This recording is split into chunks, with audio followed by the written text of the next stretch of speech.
Bueno, ¿seguimos? Entonces, imaginémonos ahora que tenemos un conjunto de datos de este estilo, ¿no? Esto, si quieren, lo pueden pensar como, no sé, altura y peso, y los puntos azules son varones y los puntos verdes son mujeres. Entonces, en principio nosotros asumimos que hay un lugar donde más o menos podemos cortar y decir, bueno, con esta altura y este peso, más peso, más altura a partir de acá, son varones y de acá para abajo son mujeres. Pero lo cierto es que probablemente nos encontremos con algo de este estilo, ¿no? O sea, ¿qué quiero decir? Bueno, que hay algún caso que no es exactamente lineal, un tipo que es muy bajito, una chica que es muy alta, etc.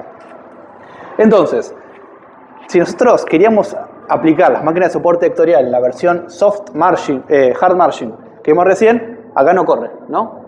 ¿Qué es lo que va a pasar? Bueno, vamos a elegir primero, por ejemplo, estos dos datos, vamos a tener un plano acá, vamos a ver que este está mal clasificado, vamos a elegir estos dos, vamos a elegir un plano acá, vamos a ver que todo está mal clasificado, vamos a volver acá, cortar, vemos que este está mal clasificado, estamos en un loop, ¿sí? No converge. Entonces tenemos que encontrar alguna solución un poquito más esquemática o que nos permita algo de error. Porque en principio nosotros intuitivamente diríamos, bueno, sí, hay algún caso que hay un varón que es más chiquito o una mujer que es más alta, pero más o menos tiene una línea por acá y debería funcar, ¿no? O sea, está en este punto mal clasificado, si elegimos una línea por acá, pero bueno, más o menos estamos bien. Entonces, lo que nosotros vamos a hacer ahora es plantear una cosa muy parecida, pero vamos a cambiar la restricción que habíamos elegido.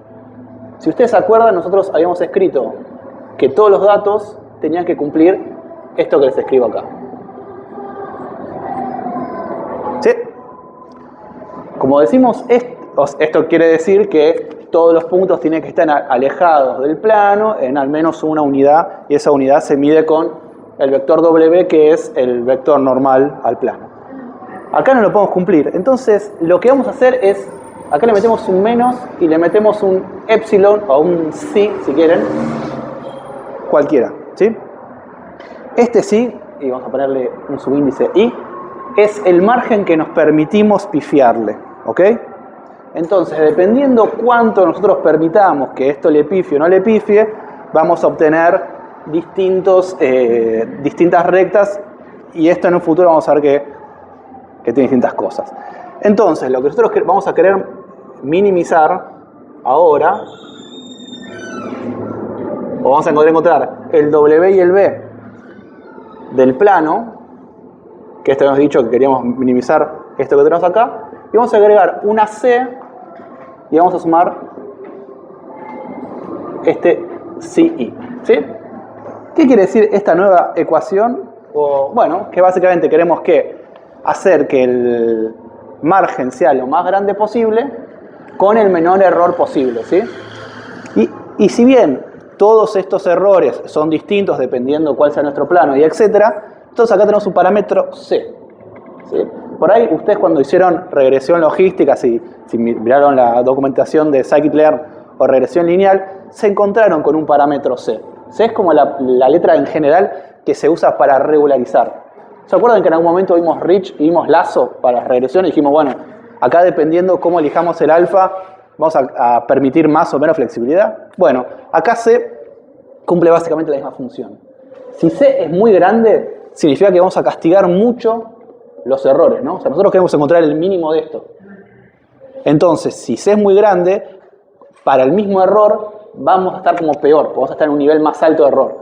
Si C es muy chiquito, no cero, pero muy chiquito, lo que nos va a pasar es que vamos a estar siempre en un lugar mínimo, entonces no hay tanto problema, podemos jugar un poco más. Podemos jugar a agrandar más el margen, si C es muy chiquito, porque estos epsilon tienen poca injerencia en general. Y por las dudas aclaro, esto está bien, que este es sí, o sea, esto. Tiene que ser mayor o igual a 0, evidentemente, ¿no? Entonces, si nosotros queremos, y esta variante que nosotros tenemos acá, se llama soft margin, ¿sí? Que es como margen flexible, si quieren. Es suave, pero flexible. Entonces, lo que nosotros vamos a obtener acá es lo siguiente.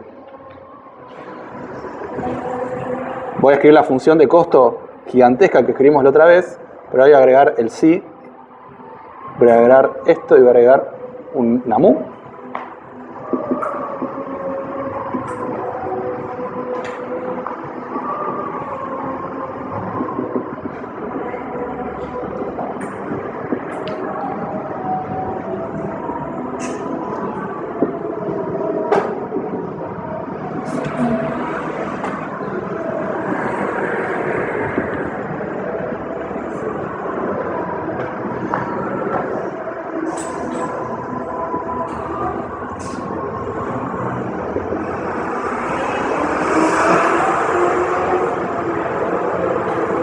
¿Sí? Fíjense que esta es una expresión un poquito más larga y tenemos no solamente el sí, sino también el mu, que no teníamos antes, pero eso pasa porque tenemos que agregar dos restricciones. Antes, para la restricción esta, que es, che, tiene que ser más grande que este margen, usamos el sigma, y para la restricción de que esto tiene que ser mayor que 0, usamos esto. ¿Sí? O sea, estamos cumpliendo esta restricción y esta restricción. Entonces, si nosotros derivamos, lo que vamos a obtener, derivamos respecto a sí en principio, esto lo voy a escribir así,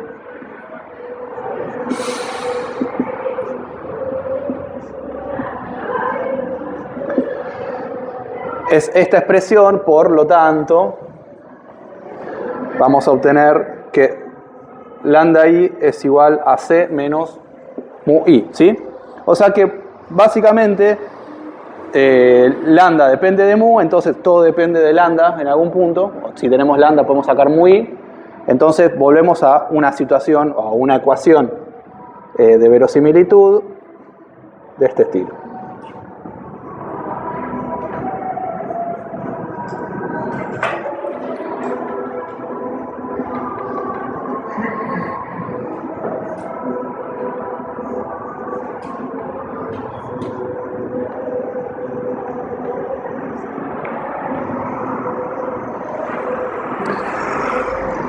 Que fíjense que volvemos a tener una expresión muy parecida a la anterior, o sea que básicamente podemos aplicar de vuelta SMO tal cual hicimos antes, pero con la condición adicional que los lambdas tienen que ser menor que C. ¿Ok? Y esto agrega un gradito más de complejidad. ¿Cuál es la gracia de todo esto? Sí, que antes nosotros decíamos, che, elegimos, por ejemplo, este y este, teníamos un plano en el medio y veíamos que hay 3 puntos mal clasificados. Entonces, esos 3 los volvemos a usar, o los elegimos para la próxima iteración y qué sé yo. Fantástico. Ahora se suma una restricción adicional, que es que lambda tiene que ser menor o igual que C. ¿Sí? Entonces, si nosotros vamos aplicando esto e iterativamente corremos el modelo solamente mirando esto ya no le damos tanta importancia, pero mirando esto vamos a poder decir, bueno, corro estos 2 modelos, buenísimo, lo actualizo. Che, el lambda que me quedó en este dato es menor que C. Sí, ok, entonces no pasa nada, elijo otro. Che, el próximo dato que actualizo, el próximo lambda que actualizo, ¿es menor que C? No, ok, entonces la próxima iteración lo agarro y vuelvo a correr esto. Y ahí lo que vamos a obtener es un plano, en este caso, por acá. ¿Sí? Y es como decir, bueno, esto es lo mejorcito que puedo hacer, más o menos donde tengo que hacer equilibrio. Entonces, esto está bueno, pero no es tan intuitivo cómo cambian los planos a medida que nosotros permitimos más o menos flexibilidad, pero sí va a ser muy intuitivo cuando usemos el kernel trick, ¿sí? Que es básicamente porque las máquinas de soporte vectorial, esto solamente para que sepan que está esta regularización, ya dije que esto no lo vamos a usar y no tiene tanto sentido cuando lo hacemos en el método lineal, pero sí tiene mucho sentido. O sea, lo que quiero que se queden de esta filmina es que hay un parámetro C que mide cuánto castigamos el error. Lo que quiero que se queden, ¿sí? Si C es muy grande, entonces castigamos mucho el error. Si C es muy chiquito, entonces castigamos poco el error. Entonces, en principio, con esto nosotros tenemos una forma esquemática de encontrar un plano en donde no es linealmente separable y decimos, bueno, está todo bien, qué sé yo, me sirve, pero para esto tiro regresión logística, ¿no? O sea, hasta ahora todo lo que vimos es, ok, está buenísimo, pero si quiero encontrar un borde de decisión lineal, ¿por qué no corro regresión logística? O incluso, ¿por qué no corro LDA? ¿Tienen? Exacto. ¿En serio me decís? Perfecto. Quería preguntar eso, ¿cuál era la diferencia o si esto era, estaba viendo que dijiste que era costoso computacionalmente? Sí. Y entonces, bueno, si algo es linealmente separable, ¿por qué no correr un determinante lineal que busca justamente eso, que mide la varianza? Sí.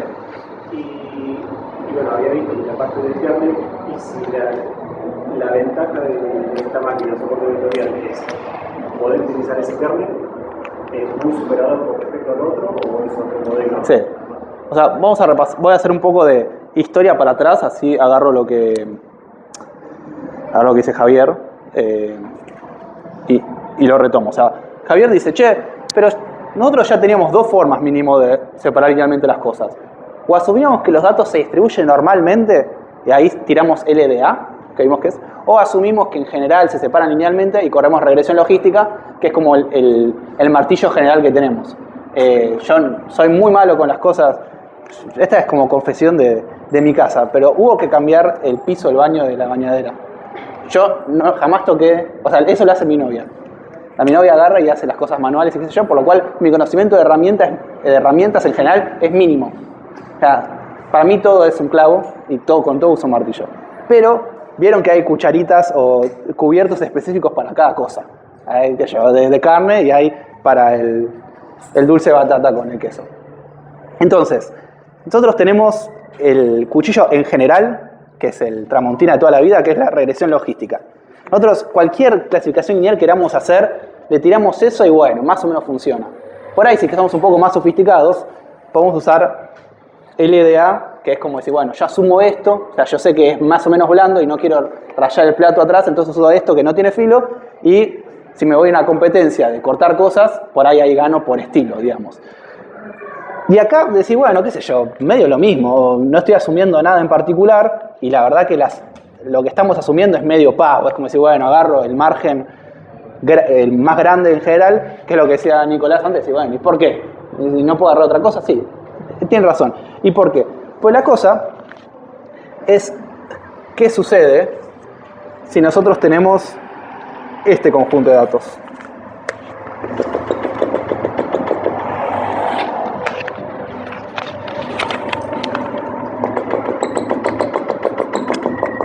¿No? Pues hasta ahora no vimos nada. Bueno, más o menos. O sea, vimos que algo de este estilo puede resolver... voy a hacer algo más complejo todavía. Porque esto en principio con el borde cuadrático de un GDA lo podemos resolver. O sea, vale. Pero otra figura famosa para clasificación que si lo buscan en scikit-learn seguro encuentran son estas medialunitas. A ver. Son como cadenas, creo que se llaman. ¿No? O sea, acá hay un borde claro. O sea, en principio si yo hago esta vueltita, clasifico todo perfecto. Pero no es. ¿O no?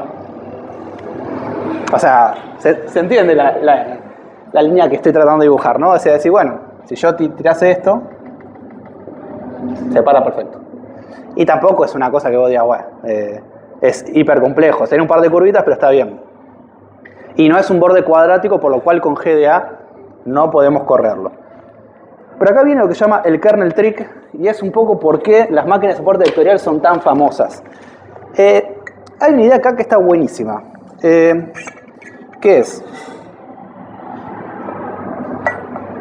Che, esto no es linealmente separable, pero si yo tiro una función medio rara, tipo, hago que esto se eleve, o sea, digo, todo lo que está más cerca del 0, 0 le sumo 10 y voy bajando a medida que está por acá, y además después le meto una montañita, como que en vez de mirar un plano así, doblo el papel de una forma rara y digo, che, en este nuevo espacio, ¿no puedo tirar un plano que me queden todos los datos de un lado y los datos del otro? Lo más fácil para visualizar eso es justamente qué pasa si yo tengo puntos en el centro y hago esta montañita. Acá yo puedo cortar y como que separo los puntos que están arriba y los puntos que están abajo. Pero para hacer eso tengo como que tirar estos puntos en una nueva dimensión. Y como que tenemos que agregar más variables que me mapeen, se llama, todo esto en un espacio más grande, y después ahí sí le meto un borde de separación lineal. Y cuando yo miro en 2D, el efecto que obtengo es este, básicamente. Entonces, el tema, nosotros vimos algo parecido cuando vimos la regresión polinómica. Dijimos, che, les repaso por las dudas, nosotros decíamos que podíamos tener, por ahí queríamos predecir algo que sea una curva, así, por ejemplo, con una regresión, pero hasta ahora solamente sabíamos hacer regresiones de este estilo. Es decir, che, esto no es, ni es un plano, qué sé yo, o es una línea, vamos a ponerlo así. Nosotros en la regresión logística, lineal, sabíamos que podíamos hacer cosas de este estilo, sabíamos cómo encontrar A y sabíamos cómo encontrar C, pero si queremos predecir un conjunto de datos que tiene esta forma, no podíamos. Entonces la propuesta que yo les dije es, che, esperen, en vez de hacer esto, incluso lo hablé con mail con Lucas, ¿cómo lo hablé? Sí. Dije, che, o en clase, no me acuerdo, pero en vez de hacer esto, ¿por qué no, en vez de escribir con x1 haces A x1 más B x1 al cuadrado más C x1 al cubo más D? Y ahí por ahí estamos más cerca de esta forma, ¿no? Simplemente lo que hacemos es agarramos la variable x1, le hacemos otra columna, la multiplicamos al cuadrado, le hacemos otra columna, la encontramos, la multiplicamos al cubo, y después le hacemos una regresión logística a ese conjunto de datos, y con suerte tenemos algo parecido ahí. El tema es que nosotros acá tenemos que explícitamente escribir todos estos mapeos. O sea, nosotros quisiéramos hacer esto acá, o sea, yo invento una función y digo, bueno, che, en vez de tener x y x1, x2, tengo x hasta 100, yo tengo que explícitamente decir, bueno, qué es x3, qué es x4, qué es x5, qué es x100. Entonces eso lleva mucho espacio. Primero hay que almacenarlo, hay que tirar regresiones y hay que invocarle. Y, suena difícil, suena que es posible, pero que no es fácil de hacer. Entonces, acá viene la idea del kernel, lo que se llama el kernel trick. Nosotros vimos, por ejemplo, si queremos hacer vimos que K de x1, x2 es igual al producto matricial de x1, x2, ¿no? Esto lo habíamos definido al principio y nos quedaba en el medio de toda la función de verosimilitud. Pero si esto nosotros lo multiplicamos al cuadrado y acá yo le pongo, qué sé yo, K2, x1, x2, yo podría tranquilamente decir que esto es igual a K, x1, x2 al cuadrado y que esto es básicamente x1, x2 más, qué sé yo, x1, x1 más x2, x2, ¿no? Y cuando yo tengo esto, me voy a encontrar con un x1 por x2, x1 al cuadrado, x2 al cuadrado, y ya estoy como mapeando espacios más grandes. Aún así, en esta situación que estamos haciendo, todavía tenemos que explícitamente mapear todo esto. Pero hay unos truquitos y hay un kernel específico. Hoy no tengo la computadora, me di cuenta, pero en las notas de clase, si ustedes se fijan, hay una idea intuitiva de cómo funciona esto, ¿sí? Yo hice como una distribución de puntos radial, o sea, dentro rojos, afuera azules, y cuando yo hago un mapeo de este estilo que se llama kernel polinómico, me queda como un cono, y la parte de abajo del cono me queda toda roja, y la parte azul sí me queda más allá. Entonces yo ahí sí puedo tirar un plano. Pero la gracia de esto, más allá del kernel polinómico, que es lo que yo explico después, es una cosa que se llama kernel RFB. Perdón, RBF. Sí, que se llama kernel de función de base radial. ¿Sí? Ustedes recuerden que en toda la expresión que tenemos de verosimilitud, nosotros en un lugar lo reemplazamos por K. La cosa es, ¿qué pasa si ese K, en vez de ser lineal, lo reemplazamos por otra función que nosotros queramos? En vez de K ser esto, nosotros podemos definir K de x1, x2, y específicamente lo que funciona en la práctica es esto. te voy a escribir de X y de Y.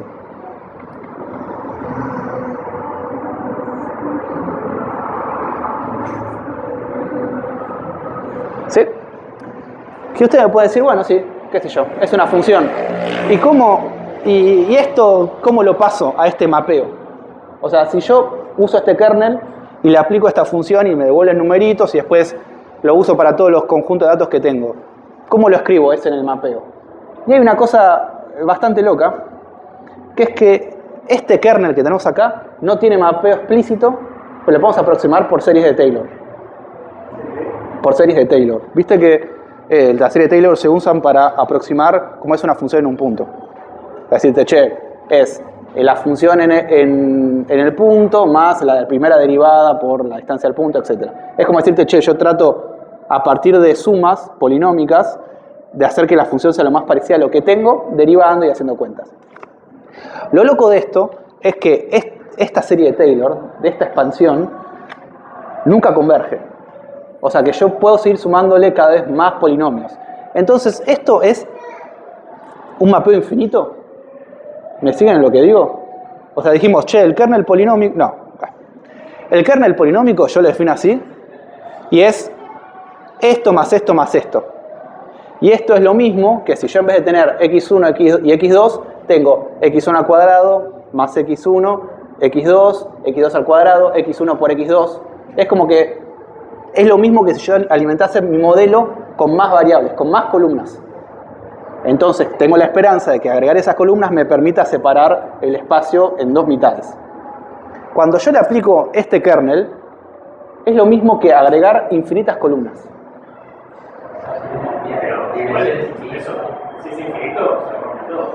No, pues yo no lo estoy haciendo explícitamente. Yo digo, esto es parecido a. El truco del kernel es que yo no tengo que definir explícitamente las columnas, sino que yo eso digo que este kernel es como si agregar infinitas columnas. ¿Me explico la diferencia? ¿Se entiende? O sea, solamente el concepto. O sea, esto específicamente es como si yo hiciera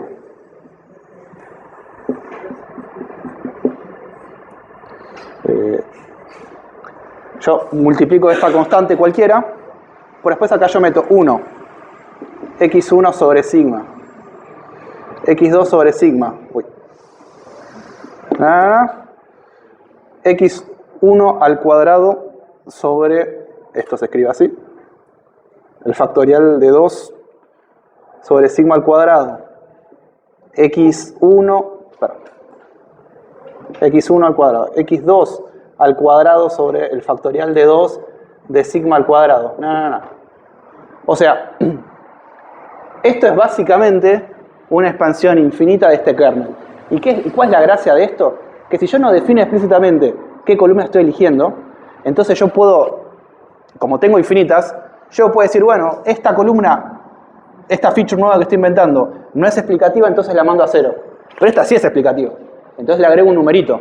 Entonces, al tener un espacio infinito, yo tengo muchas más chances de encontrar un plano que me separe bien las dos clases. Porque no me estoy limitando a 100 variables. No estoy limitando a mi ojo sobre cómo hacer las variables. Sino que estoy diciendo, bueno, le tiro esta función y esta función se aproxima más o menos bien a esto que tenemos por acá. Y como yo en ningún lado lo tengo que hacer explícito, esto funciona. Y esa es la gracia de las máquinas de soporte vectorial. Entonces, si nosotros... Bien.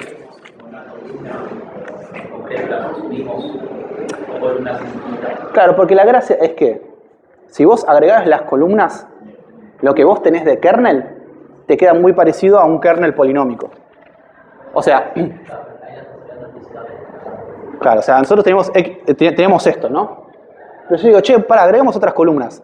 Agreguemos, por ejemplo, esta, x2 al cuadrado, x1 al cuadrado, x1, x2. Si vos la agregás explícitamente, cuando te vayas al paso de hacer el kernel, te vas a dar cuenta que es esto.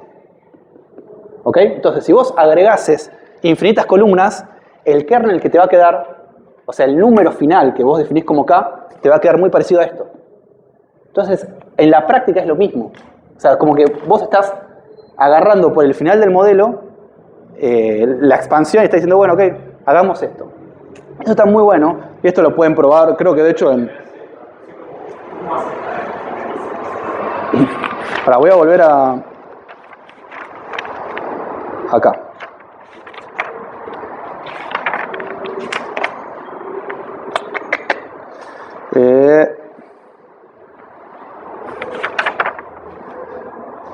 Nosotros habíamos dicho que la función de verosimilitud, esto estoy hablando al principio de hard margin y todo esto, ¿no? Si teníamos una W, un B y los sigmas eran igual a, acá lo tengo, menos un medio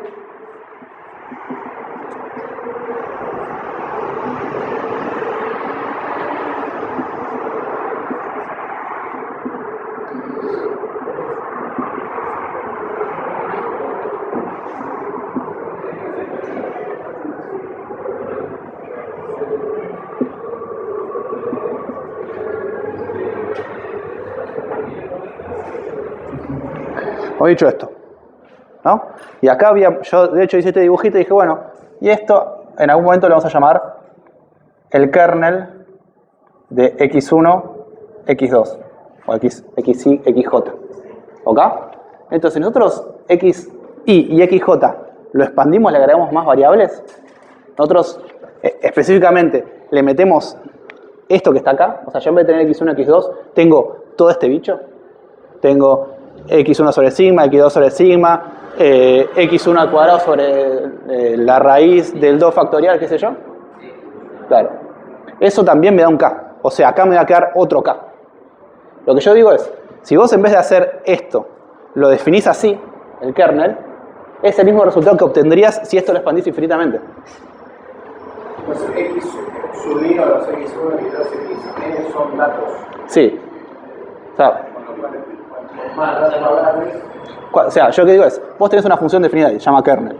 Eso, el kernel lineal, es si vos haces el producto interno.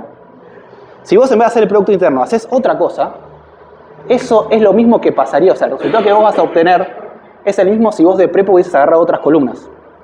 Porque acá vas a tener otra expansión. Todo esto va a seguir igual, pero eso va a cambiar. ¿Ok? Entonces... vos explícitamente no creas las columnas, pero el resultado numérico que obtenés es como si las hubieses creado. Y la gracia es que vos podés hacerlo infinitamente, que está acá. Claro, o sea, vos manualmente no tenés que hacer la transformación, sino que va a emular ese resultado. Exacto. Vos te aprovechás de que en algún momento tenés que hacer un kernel, una operación entre los datos, y decís, en vez de hacer esta operación, hagamos otra. Y si yo hago esa otra transformación, es equivalente a si agrego infinitas columnas, o agrego estas columnas. ¿Se entiende? O sea, yo nunca modifico los datos. Yo lo que modifico es esa función de ahí. Tienen las mismas columnas, tenemos muchos datos, pero con esta función emular crear. Exacto, exacto. De hecho, en el kernel polinómico, vos, si quisieras hacer esta transformación fácil de x1, x2, x1 al cuadrado, x2 al cuadrado, x1, x2, eso lo puedes hacer con un kernel polinómico. No hace falta que agregues las columnas. Acá, con que acá vos digas, che, esto es esto, el cuadrado o los productos internos sumados. ¿Se entiende? O sea, nunca agregás las columnas explícitamente, sino que simplemente usás otra función para recrear que vos hiciste las columnas, para acercarte numéricamente a las columnas. Entonces, esto está buenísimo. Y esto lo que les permite, yo acá justo no tengo, estoy flojo en esta, nada concreto, pero voy a dibujar así.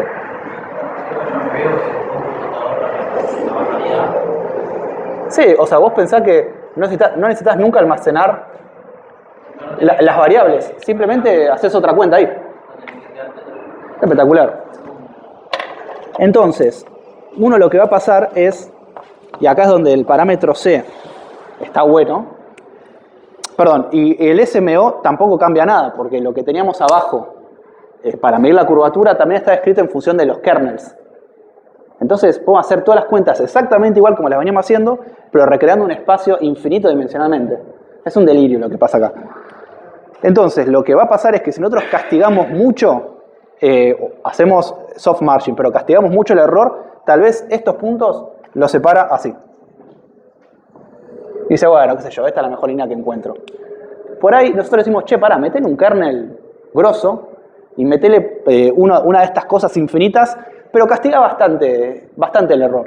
Entonces el tipo va a tratar de hacer esto. O sea, va a decir, bueno, ok, me encuentro los coeficientes para que no le pifie absolutamente a nada. Y como está en espacio infinito, lo va a encontrar algo que mezcla así. Incluso pueden aparecer, que esto es distinto a lo que nos pasaba antes, manchones. O sea, si nosotros tuviésemos un conjunto de este estilo,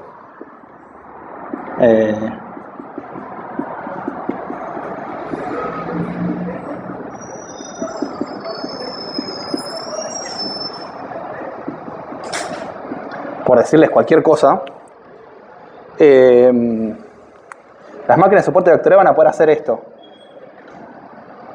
Este lo voy a dejar en otro colorcito.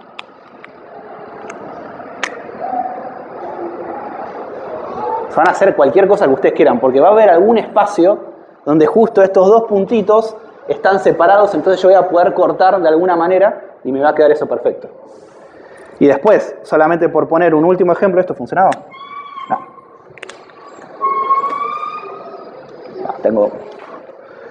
Puedo hacer que el error valga, o sea, que castiguemos el error, pero no lo castigamos tanto.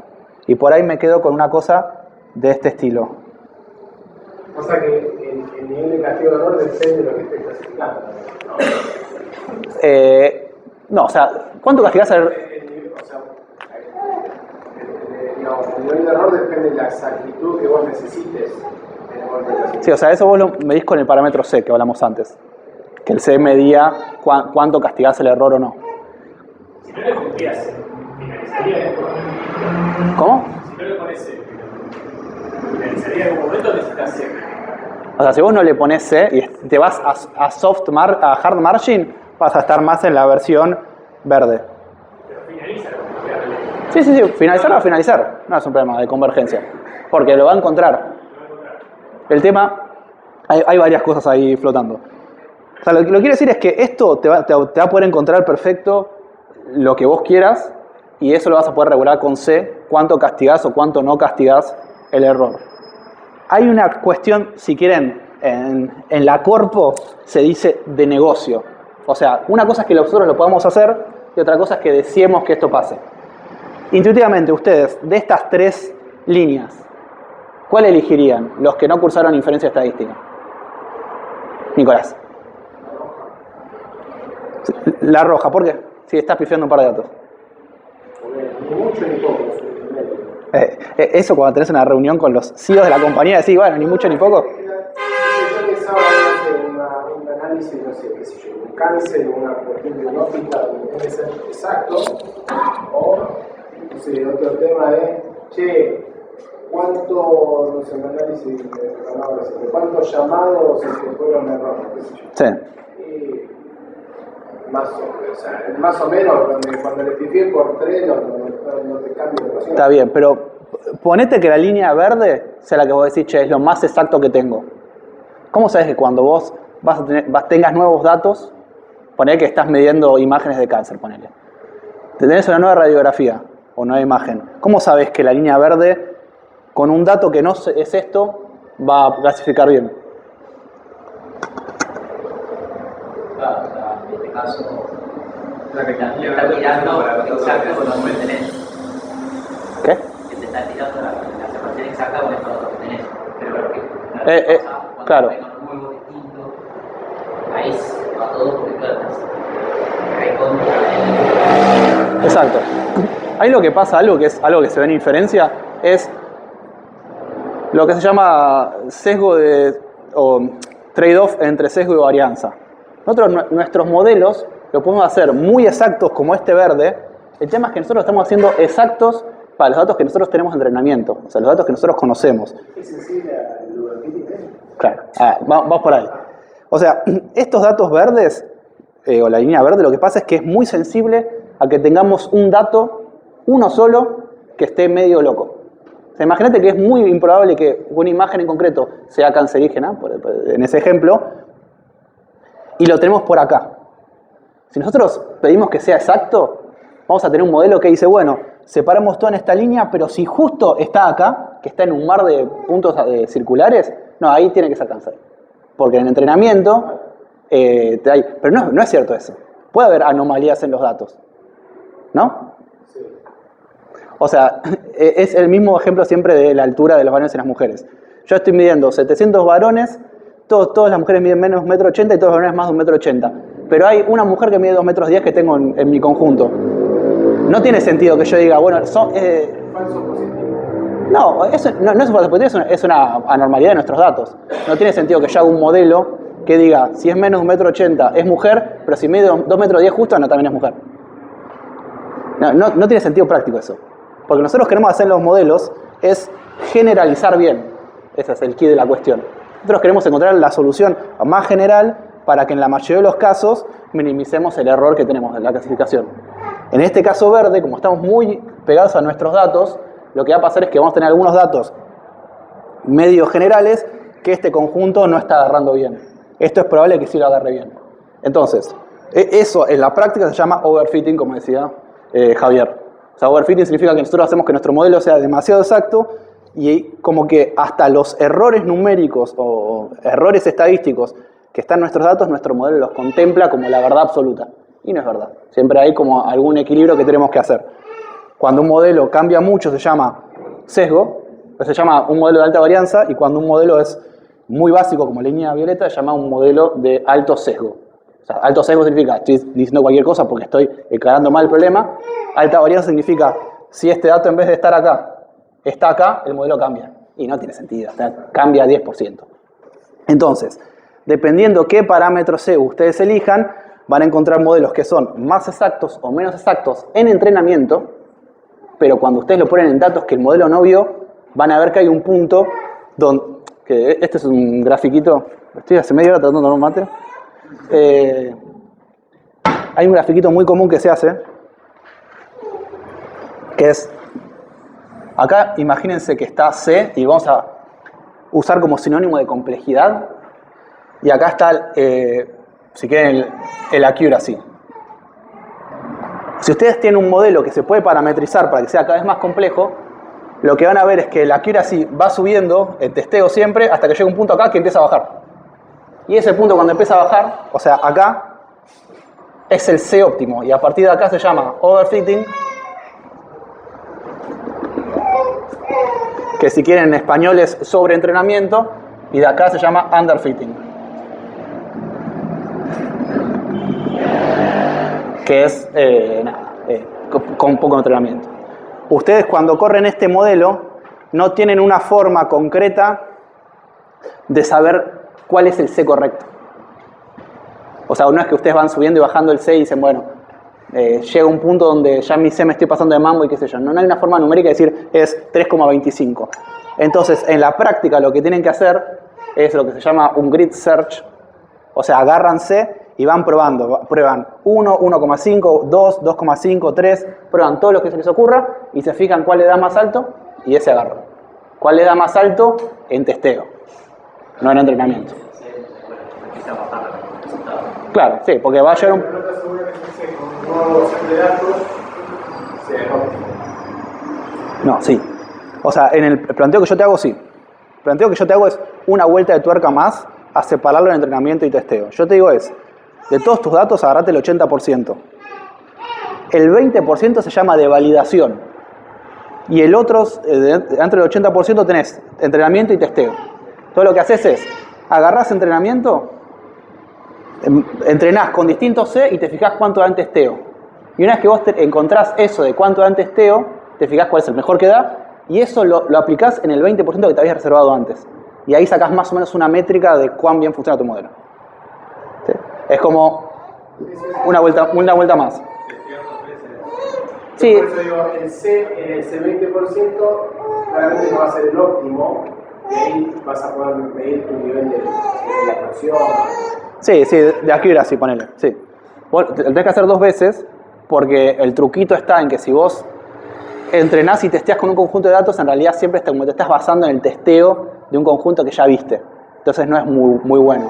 O sea, como que la idea es que vos tenés que testear en algo en el que el modelo nunca vio y vos no te basaste en eso para encontrar el C. ¿Me explico? Bien, entonces haces eso, decís, Agarro un conjunto de datos, lo entreno en 80% y después cuando termino de hacer todo eso y encuentro el C que mejor funcionó en testeo, lo corro en validación y eso me da un número y ese número es el que yo asumo que voy a tener si tengo datos nuevos. Y listo. Después hay otras cosas ahí, si les interesa, que se llama cross-validation, que agarra muchos datos, los separa, bla, bla, bla. Los que hicieron la inferencia ya lo conocen, pero es como una generalización de esto. La práctica funciona bien. Pero bueno, acá encuentran, si ustedes lo buscan en scikit-learn y lo aplican, que es lo que yo les pido que hagan en el TP, van a encontrar que hay formas muy raras que se va agarrando, que agarran unas curvas rarísimas, que esto funciona y que a medida de cuánto C grande o C chiquito tienen, esto tiene más sesgo o menos sesgo y hay una proporción válida, ¿sí? Yo no me acuerdo si en scikit-learn el C lo definen como 1 sobre C, tal como estamos haciendo nosotros, pero eso más que, porque tengo la idea de que un C bajo overfiteaba y un C alto. Claro, un C bajo overfitea y un C alto no, pero me parece en scikit-learn es al revés. Bueno, no importa, hay una definición de cómo definimos C nosotros, pero la idea es básicamente esa. En nuestra versión, cuanto C es más grande, más castiga el error, entonces más tendencia a overfitear tiene, y cuanto C es más chico, el error le importa menos, pues podemos permitirnos cosas más grandes, entonces tiene más esta línea para acá, ¿sí? ¿Se entendió la idea teórica? Bien. Ahora les quiero contar, básicamente, a ver, no me acuerdo si tengo algo más.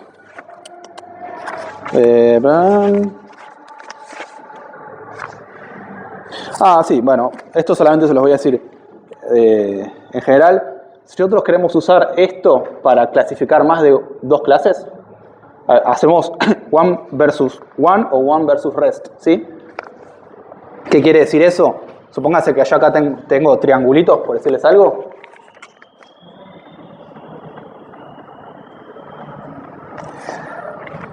Entonces lo que uso para medir, o sea, yo lo que encuentro es cuál es el umbral para separar triangulitos del resto. Eso se llama one versus rest. Entonces por ahí encuentro este borde. Y después agarro las cruces y uso los umbrales para separar las cruces del resto. Entonces por ahí me quedo con algo así. Y después separo los círculos del resto. ¿Entendés? Hago un modelo como general, o sea, hago varios modelos, pero cuando ustedes lo aplican se hace uno solo, que básicamente te dice qué es más probable que aparezca. Pero hacemos... Sí, tenés que hacer 2 específicamente, pero sí.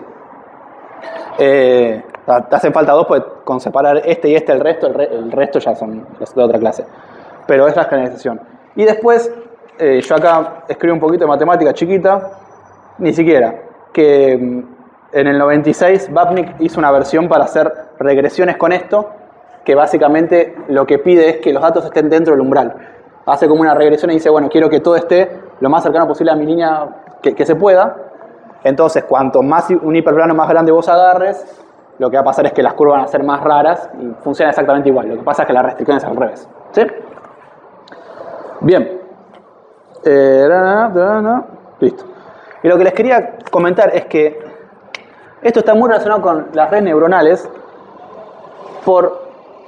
Y esto está bueno como idea en general, porque como tuvo un feriado que yo no consideré, porque no estaba en el cronograma de feriados, entonces yo no lo puse, que fue hace 2 semanas, yo iba a dar algo de redes neuronales tipo de matemática, para que más o menos si quieren recrearlas lo hagan, porque es bastante fácil, pero no vamos a llegar. Pero quiero que hagamos este recorrido. Nosotros, es bastante fácil para nosotros como encontrar, o sea, si tenemos datos que son linealmente separables, le metemos un LDA, le metemos una relación logística y lo separa. Incluso si no, le metemos cualquiera de los 2 modelos y separa. Y por ahí nosotros tenemos la suerte de que nuestros datos ya están separados en features, y esas features, si las miramos, son linealmente separables. Pero hay situaciones, incluso que vimos acá, que eso no pasa. Por ejemplo, cuando miramos las voces. O sea, yo en mi casa me bajé el dataset de voces y tuve que sacar la frecuencia media, tuve que sacar, qué sé yo, el tono, un montón de cosas. Y cuando yo eso lo exportaba y lo mostraba en un dataset, ese dataset era linealmente separable. Pero yo tuve que hacer una transformación en el medio para que eso pase, ¿sí? O sea, es como que yo tengo que poner de mi parte cabeza como para encontrar las variables que son las adecuadas para separar el conjunto de datos. Y la pregunta que vale, Porque si esto fuese solamente así, lo que nosotros tenemos que decir es, bueno, estamos medio en el horno, porque para separar cualquier conjunto de datos, tenemos que conocer un montón de cuáles son las variables que son explicativas, y ahí yo le meto la transformación y eso funciona. Pero acá, en las máquinas de soporte vectorial, eso no hace tanta falta. O sea, nosotros no tenemos que encontrar un conjunto de datos que sea linealmente separable ni que esté cerca. Nosotros, esto puede tener cualquier forma que se nos ocurra. Entonces medio como que... Y es más, como nosotros aplicamos el kernel, en definitiva, sobre las variables que nosotros estamos trabajando, es como una combinación lineal de andás a ver qué cosa. O sea, es como se multiplica una variable al cuadrado y le resta no sé qué, y después multiplica x1. Bueno, disculpen, yo saco el tapito, ya tenemos que... ¿Quieren quedarse a escuchar las maravillas de la inteligencia artificial? Es una maravilla, pero tuve que interrumpir. Dale. No, tengo que ir. Bueno, esta es la idea. Nosotros agarramos, o básicamente este kernel cualquiera, pero podemos aplicar cualquier cosa, y multiplica las variables medio al azar, hace una magia ahí, y eso es lo que se separa linealmente. O sea, como que transforma sola las variables. ¿Se entiende? En vez de hacerlo nosotros, de agarrar y decir saco la media y lo divido por 72 y después le multiplico, no sé, la amplitud, esto lo hace solo. O mantener la variable tal cual Y esto agarra la que le conviene en una transformación infinita. ¿Ok? Las redes neuronales hacen exactamente lo mismo. Las redes neuronales, no sé si alguna vez lo dibujaron esquemáticamente, pero creo que está bueno. están ampliando, o sea, de una van más. Sí, voy a hacer esto. O sea, esto es una interpretación que está muy de moda y está muy trabajada. Tómenla, no tomen como que las máquinas de soporte vectorial es una red neuronal ni nada del estilo, pero sí que conceptualmente es muy parecido a lo que hacen. Las redes neuronales cuando se dibujan se agarran, supónganse que tenga un x de dos variables, x1 y x2. Entonces lo que hacen las redes neuronales es, hacen un par de noditos, estos son todas capas, se llaman capas ocultas y finalmente sale acá un número, donde, por ejemplo, esto es 3 por x1 y acá tiene un parámetro b que es más 2. Multiplica eso por otra cosa. Después este otro nodito, esto lo multiplica por menos 1 y esto lo multiplica por 7. Y después le suma menos 2. Y eso va haciendo en todos los nodos que nosotros queramos, ¿sí? Cómo se calculan estos coeficientes B y estos coeficientes se llaman pesos W, es una cosa interna de la red. Que hace básicamente con descenso por gradiente. Y después acá los resultados de estos otros nodos, a la vez le aplicamos otra cosa. Y después acá sumamos los resultados de todos los nodos y a veces, es común que pase, ahí le aplicamos una regresión logística. O sea, hacemos toda una transformación hiper zarpada para después alimentar una regresión logística con eso. ¿Ok? Es como que, básicamente, lo grosso de las redes neuronales es que vos le tirás cualquier verdura y los tipos te hacen un par de magias ahí y te devuelven un conjunto de numeritos que andás a ver qué significan, pero si vos a ese conjunto de numeritos le aplicás una regresión logística, se divide linealmente. Eso es lo que hacen las redes neuronales. Y esta flexibilidad de transformar las variables es lo que básicamente te permite aplicar a imágenes y qué sé yo. Y esto puede hacerse, no sé, 700.000 capas ocultas, hay convoluciones, hay un montón de cosas que pasan en el medio. Esto es hiper interesante de que funcione. Yo particularmente desde lo teórico no soy un convencido de que esto sea lo mejor. O sea, estoy en contra del mundo igual. Pero esto, así como vimos que en la regresión logística hay un único conjunto único, esto vos podés demostrar que no es convexo. O sea que está la super red de ChatGPT que tiene 700 millones de parámetros y que funciona, vos no sabés si no le cambiás un 2 por un 1 y no funciona mejor. No lo sabés, no tenés forma de saberlo. Y lo que pasa acá adentro, o sea, ¿cuál es la interpretación? Que es, si uno quiere buscar acá, decir, bueno, a ver cómo estás mirando tal imagen, no sabes. Porque esto es una abstracción total. Todo lo que vimos en esta materia es muy abstracto, pero eso ya perdimos el control. Nosotros no sabemos lo que está haciendo dentro de una red neuronal. Una pregunta y por la que me acuerdo que había algo de cómo identificar un perro. Sí. O sea, hay cosas que se pueden hacer, pero no es que vos le repreguntás, sino que vos agarrás esta variable y la multiplicas por 3. Pero decís, ¿por qué la multiplicaste por 3 y no por 7? Vos decís, no sé, andás a saber qué significa ese 3. Acá vos decís, bueno, no, ojo, porque esto es un esto es un hiperespacio y lo estás dividiendo linealmente. Vos sabés cuál es la intención de lo que está pasando. Acá vos no tenés idea. Hasta luego. El otro tenés un C, pero acá tenés 45 millones de C. Acá lo puedes regularizar, hay cosas para hacer, pero lo que quiero decir es que, por ejemplo, yo si miro una imagen, esto es lo que decía Juan, yo miro una imagen y quiero diferenciar si hay perritos o gatitos. O quiero diferenciar si hay gatitos o aviones de guerra. Entonces yo busco en una imagen los colores, busco las orejitas, y a uno le gustaría que, si vos mirás la red neuronal adentro, veas una parte donde la imagen se transforma en orejitas. Y dices, mirá, acá está mirando. No sabes. Ahí hay 3. Es 3 por 12 elevado a la 14. Esa es lo que vos interpretás como orejita. Pero nunca está claro. Entonces, de hecho hay un paper que a mí me gusta mucho, que es, lo subí, que es de ajedrez, que el tipo dice, vos tenés redes neuronales hipercomplejas que juegan espectacular al ajedrez, pero cuando vos querés saber por qué considera que esa jugada es buena, no sabés. Porque no entendés lo que hace adentro. O sea, vos sabés que te gana, pero no sabés por qué. Entonces, si vos querés aprender de eso, es imposible. Porque no entendés cómo razona la red neuronal.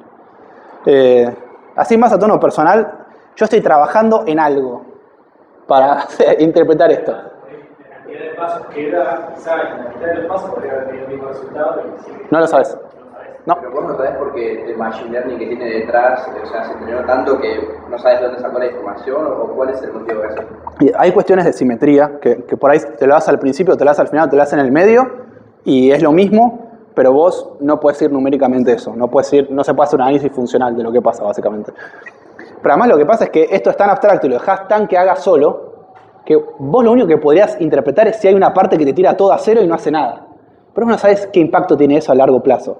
Vos pensás que, como te digo, estos son de largos o de altos, si querés, tienen 200 nodos y de ancho tiene 700.000 capas. ¿Cómo haces vos para mirar entre 3 y 1 y ceros y raíces y convoluciones qué es lo que está pasando ahí? No se puede. Entonces, está buenísimo porque te permite una flexibilidad muy zarpada.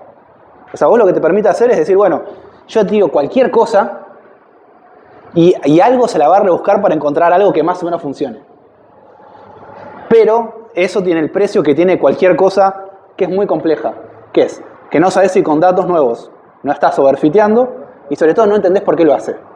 Y hay cosas que no vale que vos no sepas por qué no hace. O sea, el ejemplo más claro para mí es el de la medicina. Yo hace más o menos, hace un año, leí un paper de algo que estaba haciendo IBM, se llama Watson. Watson era una hiperred neuronal que lo que te decía es, che, dame como diagnósticos médicos a partir de resultados que te estamos informando, a partir de los síntomas, y con esto que ayuda a los doctores. Lo que encontraron fue que por ahí el tipo venía con dolor de pecho y sin sensibilidad en las manos y decía que tenía fiebre y nunca decía que tenía un infarto. Y vos no tenés forma de guiar esa red neuronal para que diga que es un infarto. Pero está haciendo solo.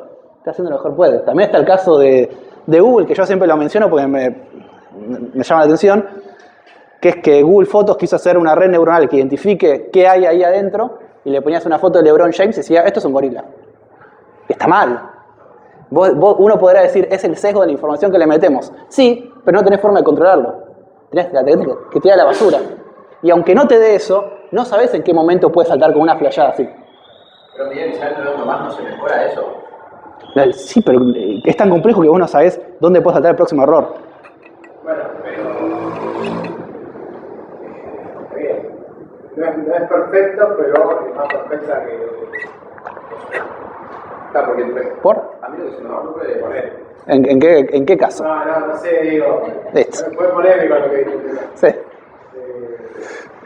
No sé, se equivoca en mi caso. ¿Cómo sabes que el... En 10.000 casos hay el 50%.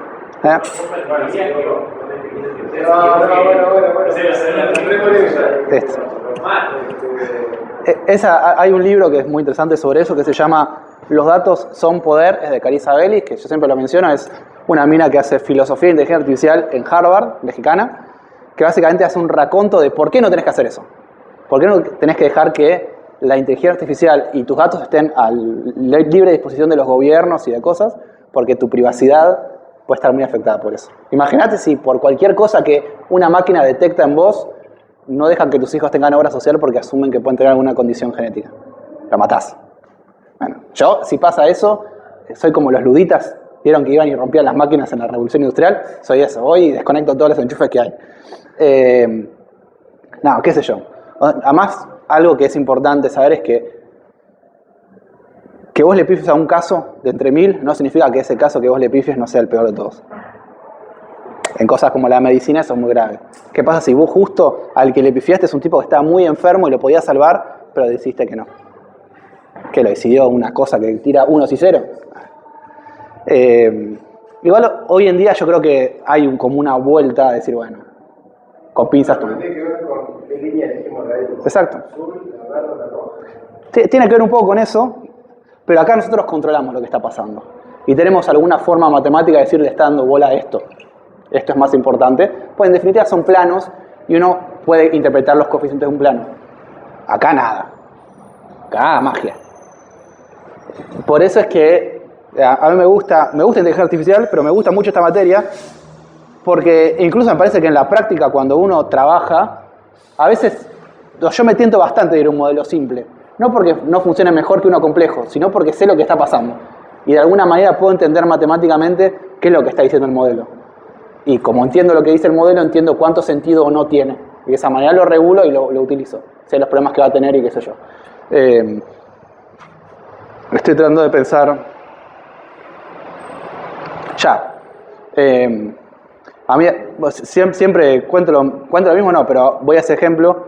Yo lo que hago en mi laburo es coordino un equipo que tiene una parte de IT, tiene una parte de Data Science y una parte de negocio, que tratan de mirar anormalidades en los comportamientos de los usuarios. Entonces de repente te dicen, che, en esta tarjeta de crédito, con este BIN, y este usuario y en este país, usualmente viene el tipo transaccionando $10.000 y hoy pegó $780.000. Entonces, ¿qué onda? O sea, hay mucho salto. Y te detecta y te manda una alarma.